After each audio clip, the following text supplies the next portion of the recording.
Bom, pessoal, tudo bem com vocês? Bom, a gente vai dar início então agora à nossa transmissão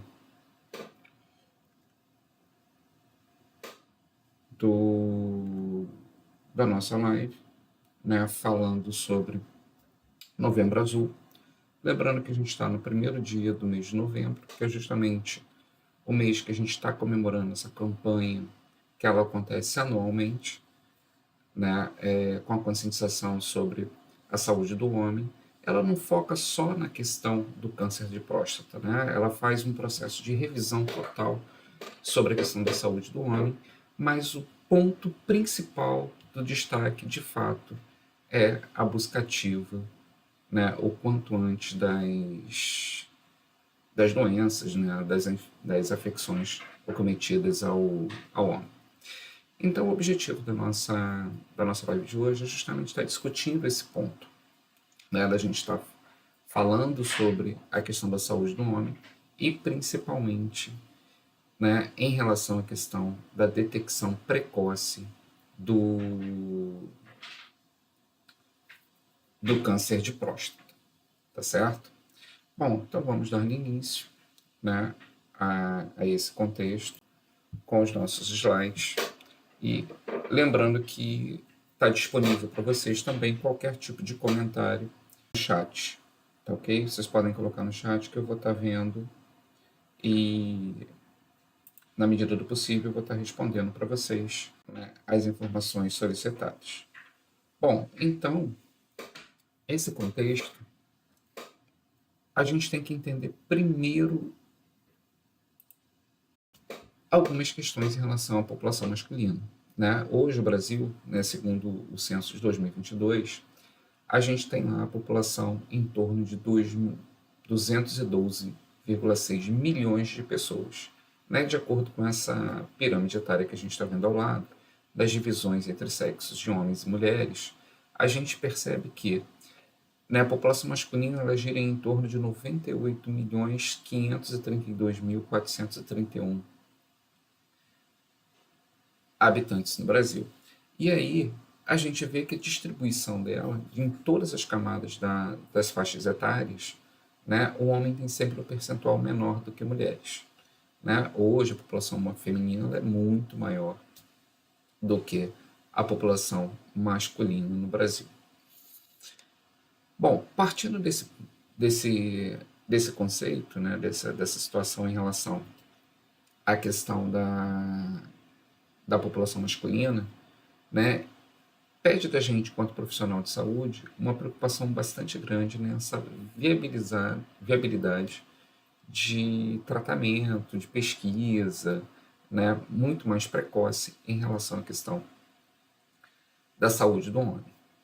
E aí, a gente traz também alguns aspectos socioculturais, né, que vem sendo observado em muitos homens. Isso aqui talvez seja um dos contextos que mais dificultam a vida do homem em relação ao seu tratamento, em relação à sua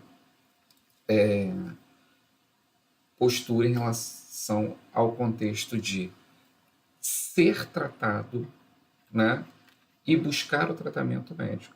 Por quê? O que acontece? O homem, né, muitas das vezes, ele vem carregado de preconceitos, né? Carregado de situações machistas. E isso tem que acabar. Na verdade, isso tem que se esgotar. Porque enquanto o homem ficar preso a essas questões, ele deixa de ter uma assistência à saúde melhor.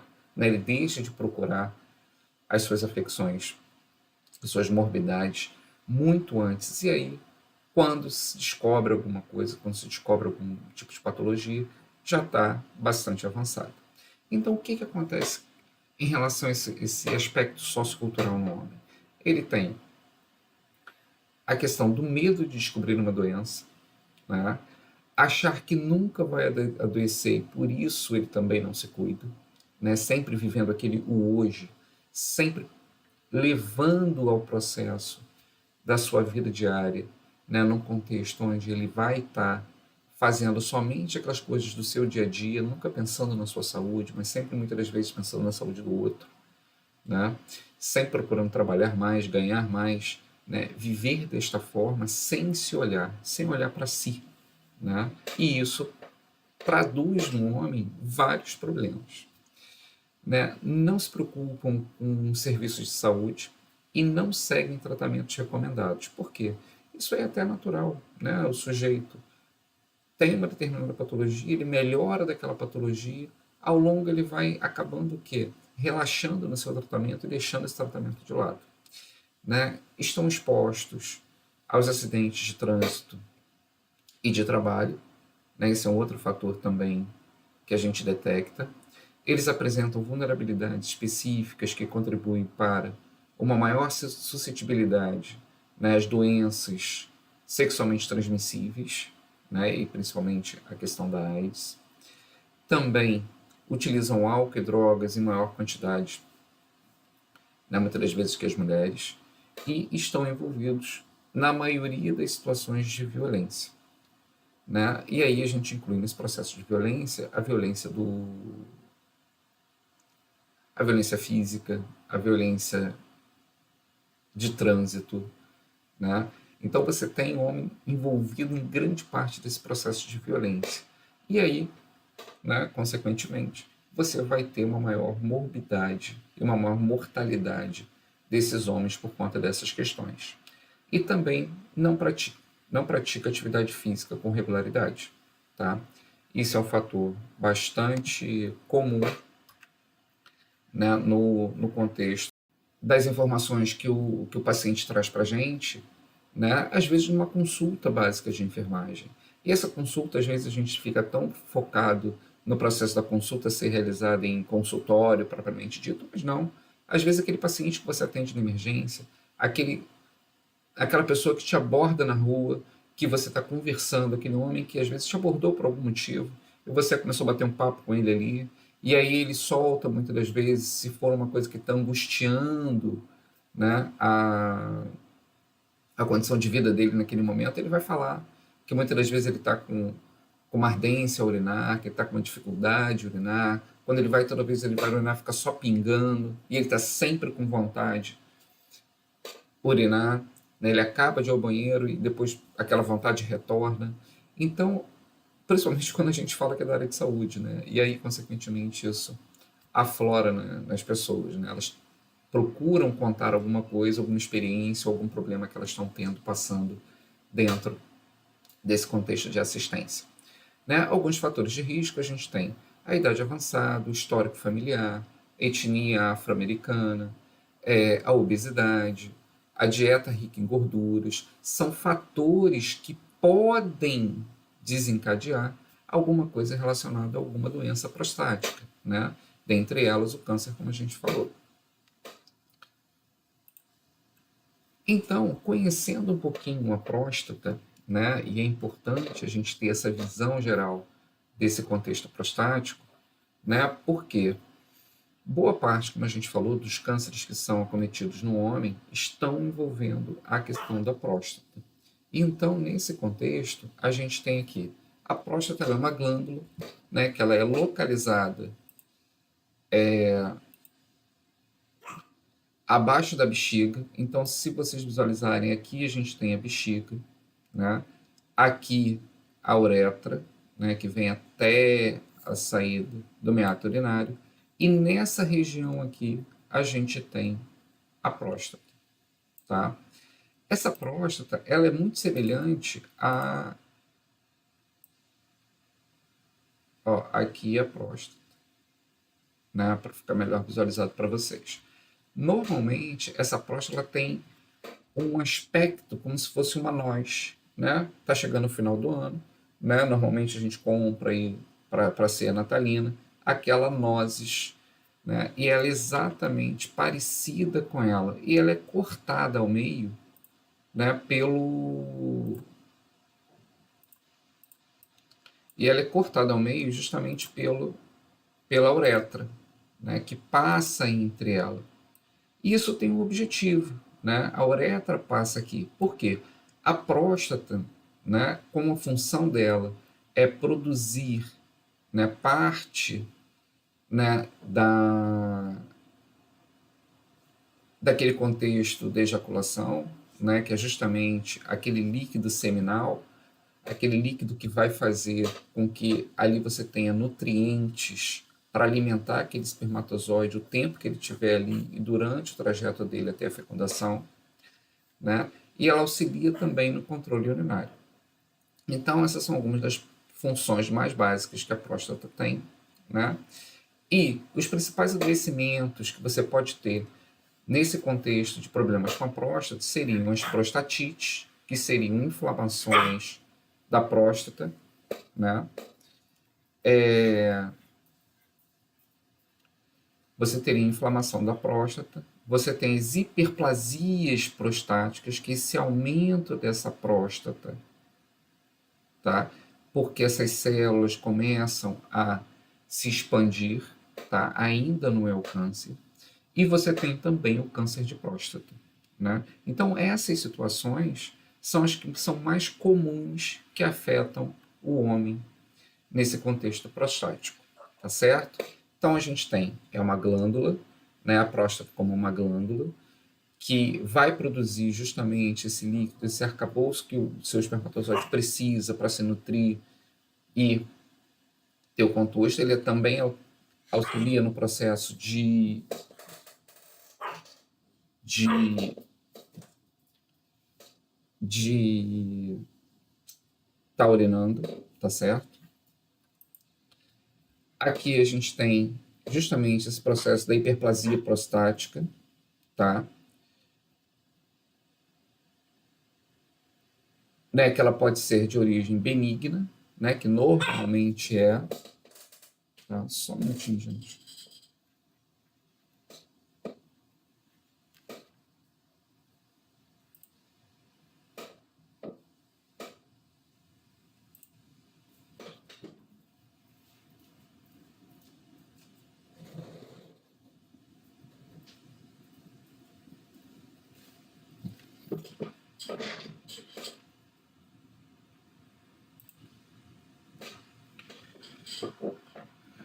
Na hiperplasia prostática, onde você tem um aumento progressivo e lento dessa glândula e, consequentemente, você tem aqui um processo muito comum junto ao envelhecimento, né? E aí você pode ter alguns sinais urinários presentes nesse momento, né? Onde você desenvolve essa hiperplasia prostática. Fica claro essa visualização nessa figura aqui ao lado, aonde você tem uma próstata, aqui uma bexiga com uma área prostática normal, e aqui ao lado você tem uma área prostática hiperplásica, né, com o desenvolvimento dessas células e aumentando. Agora, aqui traz nessa figura um importante processo, que é o seguinte: olha o trajeto da uretra, né? Numa próstata normal, essa uretra está aberta, né, aonde a urina vai estar passando normalmente. Já numa hiperplasia prostática, olha aqui, ó, você interrompe o fluxo dessa urina aqui.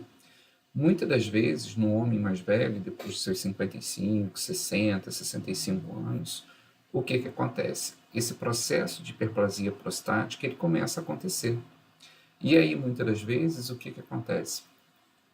Você começa a ter a obstrução desse canal, muitas das vezes de forma parcial, e aí, muitas das vezes de forma parcial, e aí, consequentemente, você tem a passagem dessa urina para essa região, às vezes, muito dificultada, né? Justamente aqueles sinais e sintomas que a gente vê acontecer, que é o quê?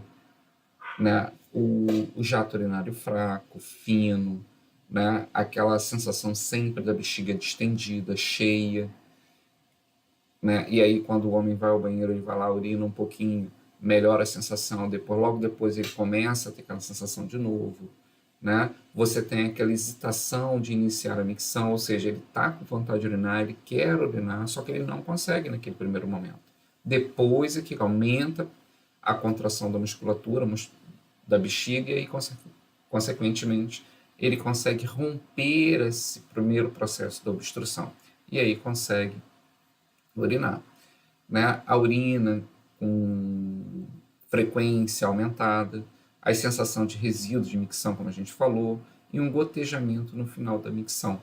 Isso já são sinais de hiperplasia prostática, né? E aí a gente tem que estar bastante atento a esses sinais. Então, quando da orientação, quando a gente for conversar com as pessoas, né, que tocar nesse assunto, a gente tem que ter consequentemente, esses sinais urinários, né, esses sintomas urinários presentes, para que a gente comece, então, a identificar uma possibilidade de uma hiperplasia prostática ou algum problema a nível prostático. E para você, que é o público que está aí, que não é da área de saúde, né, a identificação desses sintomas também é extremamente importante. Né?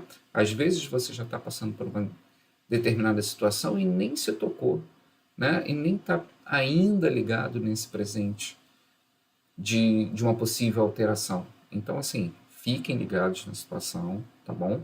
Entrem nessa investigação com todo mundo e orientem, passem essas informações, porque isso é importante a gente disseminar. E quanto mais a gente disseminar para toda a população masculina essas possíveis alterações dos sintomas urinários, né, uma vez que ele comece a detectar alguma alteração, ele tenha como buscar uma assistência à saúde o quanto antes. E aí, consequentemente, ter uma melhora no processo de vida. Né? E aí, consequentemente, né, vocês podem estar transformando essas informações, né, de uma forma mais veemente para as pessoas, tá bom? Bom, antes de a gente entrar nesse momento, eu peço a vocês, se estiverem gostando do vídeo, né, que se cadastrem lá no meu canal, né, para a gente poder, então, estar passando essas informações para cada vez mais gente. Né? É só clicar no link que está aqui ao lado, onde está inscreva-se, né? E também poderem me acompanhar nas redes sociais, né? Tanto no Instagram quanto no YouTube, né? Também eu agradeço a vocês para que incentive cada vez mais o nosso canal a estar divulgando essas informações em saúde e, sem dúvida nenhuma, buscando de uma forma mais precoce possível qualquer afecção, né, de doença que possa estar causando a todos nós. A gente vê aqui exatamente essa tumoração ocorrendo na próstata, tá? Que pode ser localizada como essa aqui, pode ser disseminada por toda a próstata, tá? E aí você tem, né, vários sinais e sintomas que vão estar acometendo você nessa situação.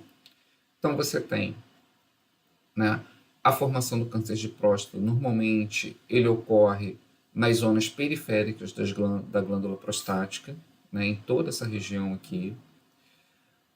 Pode parecer, muitas das vezes, até uma próstata normal, tá? Só que ela já começou a desenvolver um processo de crescimento celular desordenado, tá? Muitas das vezes, essa célula vai crescendo, mantendo uma formação ainda sem sinais e sintomas, né? Porque se ela cresce, como está o exemplo aqui do lado, para fora, né? Você ainda não tem comprometimento e não tem formação de sinais e sintomas. Por quê? Por exemplo, um dos principais sinais e sintomas, como a gente falou, é justamente a passagem da urina pelo canal uretral. E aí, como você não tem nenhuma obstrução desse canal uretral, o que acontece? Você não tem essa percepção, né? Num segundo momento que você então vai ter essa próstata já de uma certa forma comprometida ou com a compressão dessa região, como eu estou mostrando aqui na foto, o que acontece? Você então inicia essas alterações que acometem o homem. Tá?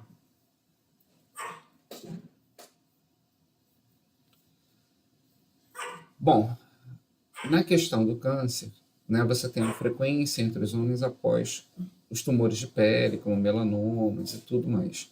Ou seja, são fatores que podem ser precursores de um possível câncer de próstata. Né? A literatura traz isso para a gente.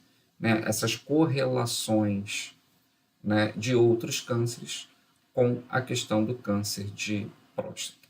O diagnóstico de câncer de próstata ele leva aí mais ou menos 7 minutos, né? Então não precisa do homem estar despendendo de um dia inteiro para fazer esse diagnóstico, né? Você tem aí alguns exames específicos que a gente vai ver daqui a pouco, né? Quem me acompanhar mais um pouquinho no vídeo, a gente vai ver esses exames. Então, justamente nesse processo é que a detecção às vezes é muito rápida, né? Dessa possível alteração inicial. E aí, consequentemente, você desencadeia um diagnóstico mais fidedigno, um diagnóstico que vai ser mais aprimorado. E aí, consequentemente, você vai saber se é só uma hiperplasia prostática ou se você vai ter um câncer de próstata. E aí, consequentemente, você vai ter um tratamento específico para isso, né? E hoje já se tem estatísticas dizendo que você tem um óbito de um homem, tá, pela doença do câncer de próstata a cada 40 minutos.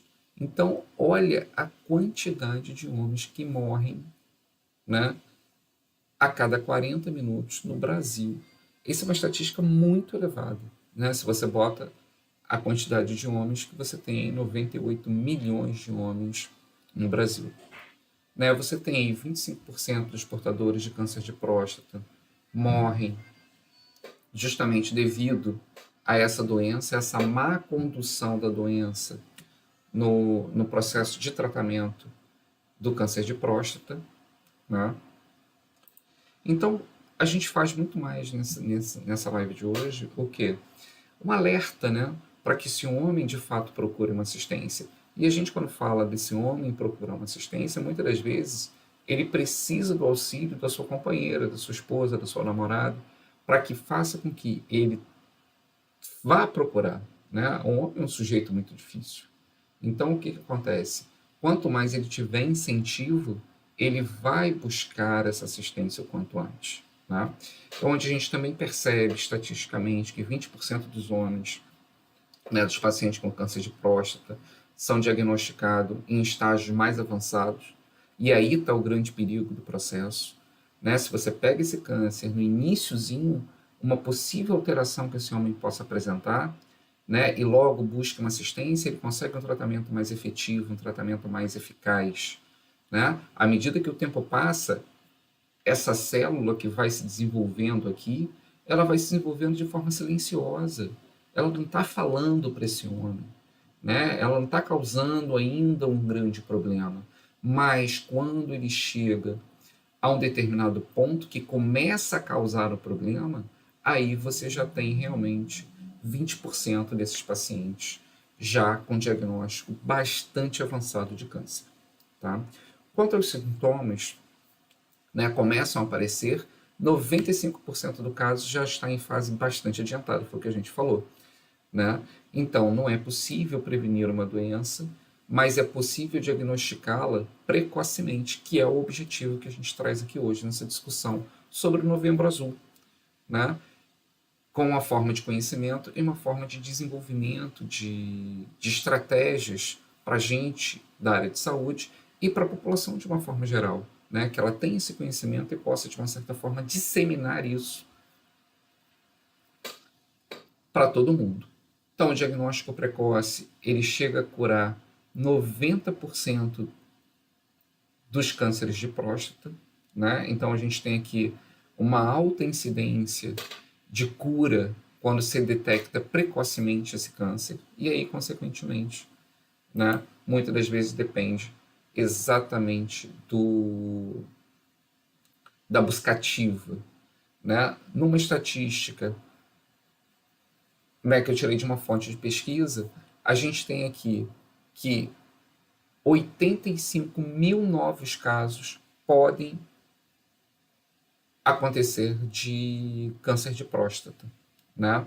Essa estatística ela foi vinculada a 2018, mas se a gente parar para pensar, né, que de 2018 a gente já está em 2024 e, consequentemente, você não teve um grande avanço nos processos de disseminação de conhecimento sobre o câncer de próstata, né? Embora se façam campanhas anuais ao Novembro Azul, né, vinculadas ao Novembro Azul, a gente tem que entender que o câncer de próstata comete o pessoal não é só em novembro, é o ano inteiro.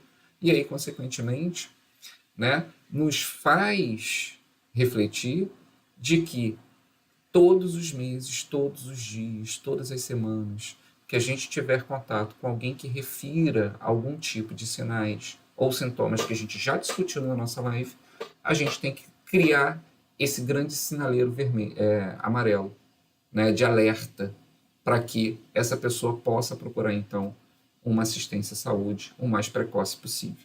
Tá bom?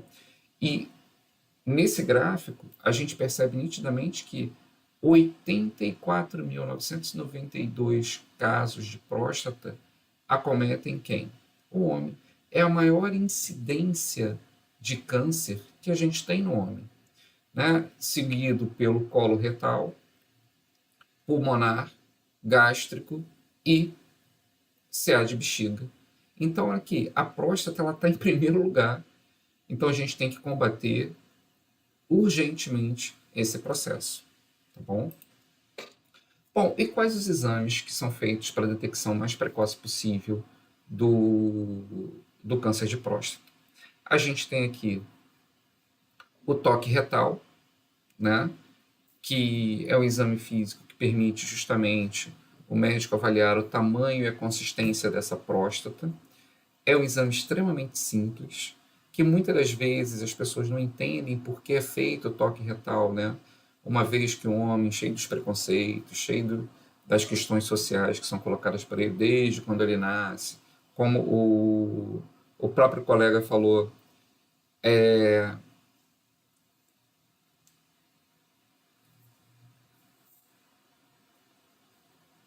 tá sem áudio?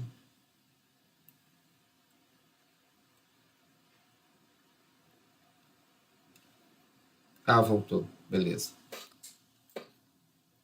Então, o que acontece? Nesse contexto do toque retal, né?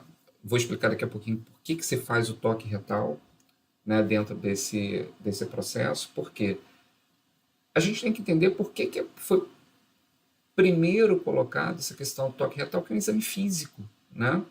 Não exige uma tecnologia, não exige um alto padrão de aparelho, de tecnologia, que você tenha que ter. Isso é feito no ambulatório, né? Se você consegue detectar mais ou menos o tamanho daquela próstata, a consistência que ela tem, você já começa a pensar se pode ser um câncer de próstata ou uma hiperplasia prostática ou uma inflamação da próstata. Você começa a idealizar aquele processo de assistência daquele paciente. Um outro teste é um exame de sangue, né, que ele mede justamente o PSA, que é um antígeno prostático específico, e aí, de acordo com o aumento desse antígeno, você tem algumas suspeitas em relação ao que está acontecendo com a sua próstata. E aí, automaticamente, o médico responsável pelo tratamento é o urologista.